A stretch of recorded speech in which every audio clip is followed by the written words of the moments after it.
लोकसभा चुनाव तेजी से आगे बढ़ रहा है। 3 चरण के मतदान के बाद जनता के मूड का भी अब अंदाजा लगाया जा रहा है।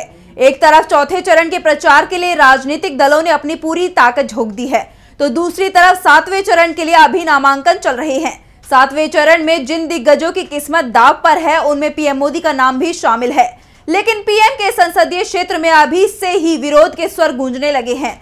वाराणसी कलेक्ट्रेट ऑफिस के सामने लोग धरना प्रदर्शन कर रहे हैं।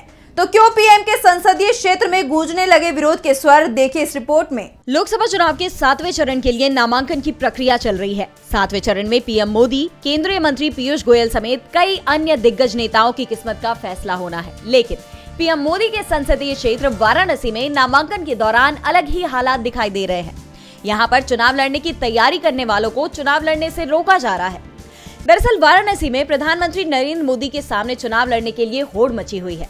नामांकन के तीसरे दिन पर्चा खरीदने के लिए सुबह से ही लाइन लगी रही। यहाँ तक कि देश के दक्षिणी राज्यों तमिलनाडु और तेलंगाना से भी कई लोग चुनाव लड़ने वाराणसी पहुंचे हैं, लेकिन केवल बीएसपी प्रत्याशी को ही फॉर्म मिल सका, जिसके बाद लोगों का गुस्सा फूट पड़ा और वो वहीं वाराणसी कलेक्ट्रेट ऑफिस के सामने धरना प्रदर्शन पर बैठ गए। कलेक्ट्रेट के गेट पर ही नारेबाजी शुरू हो गई। तानाशाही नहीं चलेगी के नारे गूंजने लगे। इस दौरान डीएम पर कई तरह के आरोप भी लगाए गए।